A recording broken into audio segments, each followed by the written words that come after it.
बहन के सपने को भाई ने किया पूरा। रविवार का दिन था। सुबह सुबह नैना अपने बिस्तर पर लेटी हुई थी। कल की बातों को सोचकर वह उसे फिर से ताज़ा कर रही थी। कैसे चारों ओर उसकी प्रशंसा हो रही थी।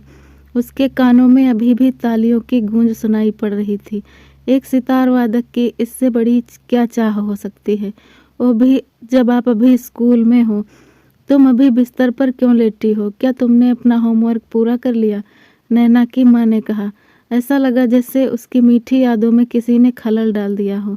हाँ माँ, मैंने कंसर्ट से पहले ही ख़त्म कर लिया था, नैना ने जवाब दिया। उसकी माँ ने थोड़ी राहत की सांस ली और अपने काम में लग गई। इसी बीच नैना का बड़ा भाई रवि उसके कमरे में आ गया।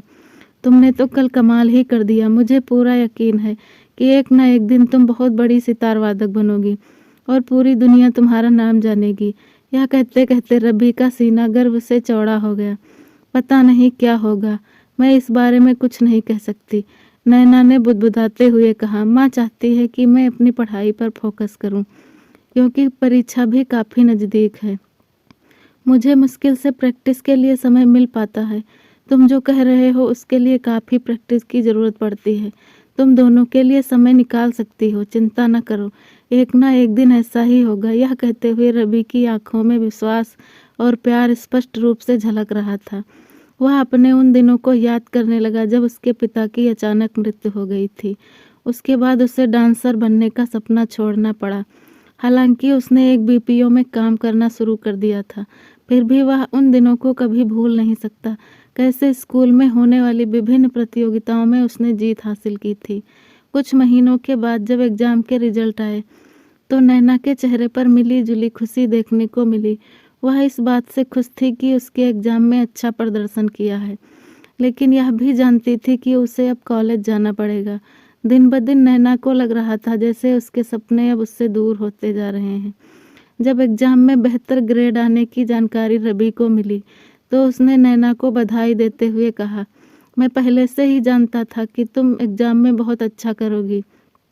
थैंक्स भाई, लेकिन अब मुझे ऐसा लग रहा है कि अपने सपने को अलविदा कहने का समय आ गया है, क्योंकि पढ़ाई को और अधिक गंभीरता से लेने की ज़रूरत है, नैना ने निराश होकर कहा। हाँ तो ठीक है, तुम एक अच्छे कॉलेज में जाओ और खूब पढ़ाई करो, लेकिन सितार भी बजाओ, रवि ने कहा।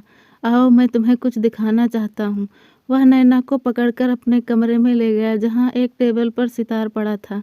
सितार के पास एक नोट भी पड़ा था जिसमें लिखा था, नेवर स्टॉप प्लेइंग। दरअसल अपनी बहन को गिफ्ट में सितार देने के लिए रवि काफ़ी दिनों से हर महीने पैसे बचा रहा था। यह तुम्हारे लिए है। इस सप्ताह के बाद तुम्हारे लिए मैंने सितार सिखाने वाले की भी व्यवस्था कर दी है, रवि ने कहा। यह देखकर नैना को कुछ समझ नहीं आ रहा था कि वह क्या कहे, लेकिन उसके आंसुओं ने सब कुछ जाहिर कर दिया। रवि ने उसे गले लगाते हुए कहा, तुम मुझे अपने कंसर्ट के फ्री टिकट देकर इन चीज़ों का भुगतान कर सकती हो। यह सुनकर नैना के चेहरे पर दृढ़ संकल्प, कृतज्ञता और प्रेम भरी मुस्कान छा गई। कहानी अच्छी लगी हो तो चैनल को ज़रूर सब्सक्राइब करें।